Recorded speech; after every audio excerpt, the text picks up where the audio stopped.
Welcome to section 3.9. This is the last section in chapter 3, and this is on linearization and differentials, two separate but related ideas.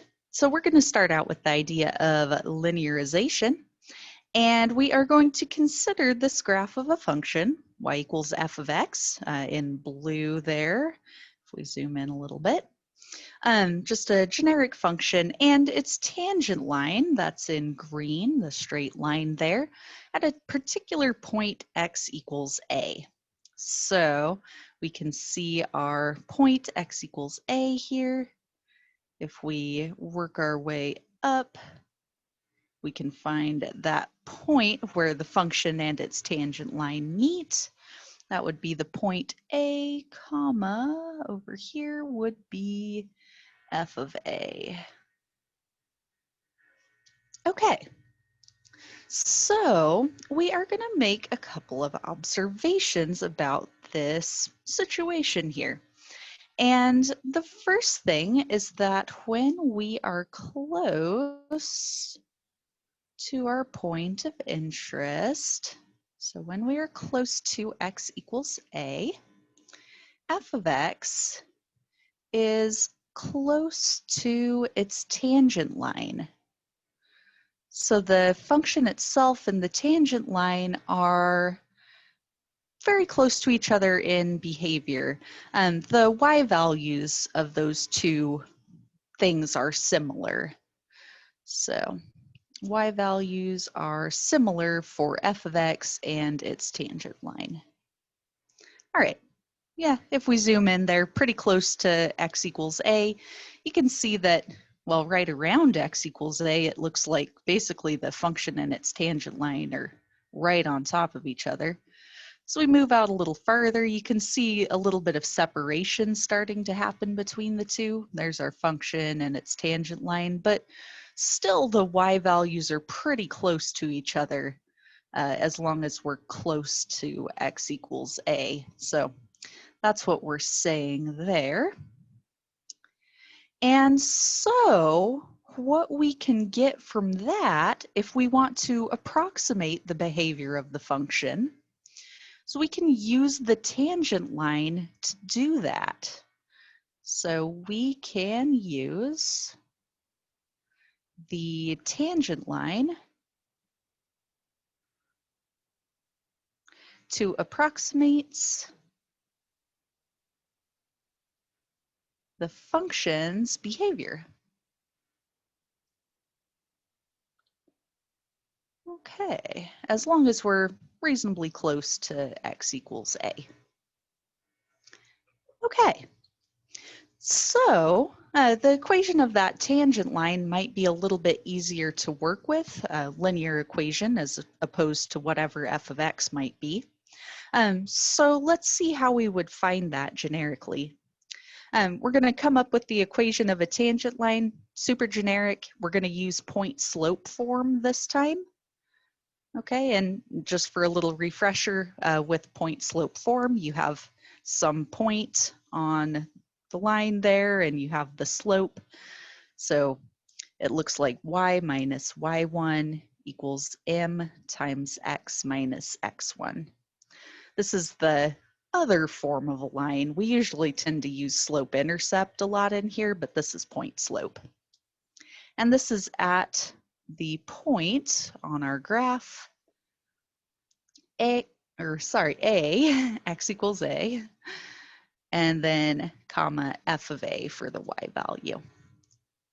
Okay, so that actually gives us the point for our point slope form. This is your x1, and then f of a is your y1 to go here and here. All right.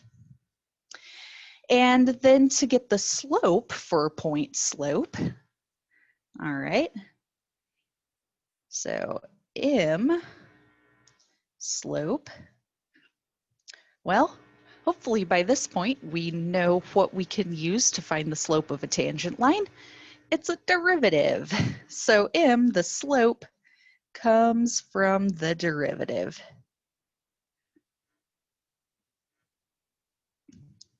All right, so derivative gives us our slope.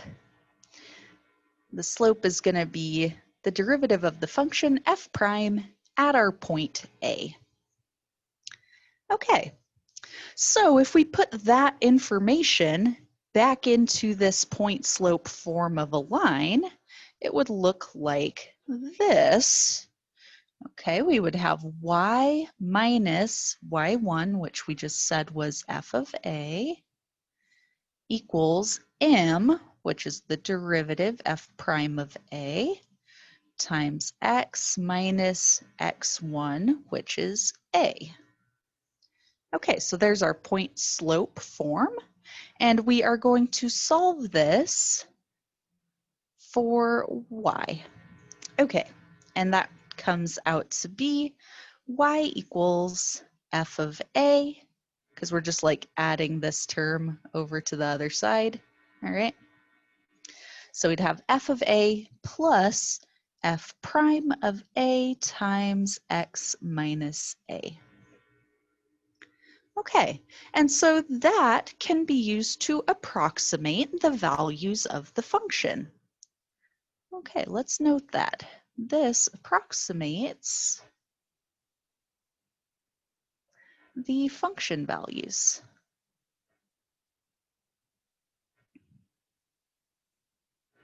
Okay, so f of x, the y values of the function, are approximately equal to the y values of this tangent line here. So f of x is approximately equal to f of a plus f prime of a times x minus a. And so sometimes this gets the name linear approximation because it is a linear function that can be used to approximate the values of the nonlinear function, let's say. Linear approximation of f of x. All right. So the linearization sounds very similar to linear approximation, just linearization. And they sound very similar because it's referring to the same thing. So the linearization,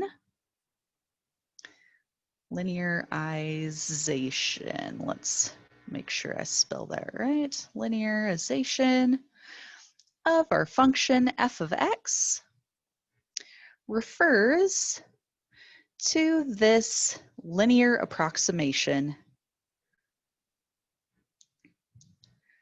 Okay.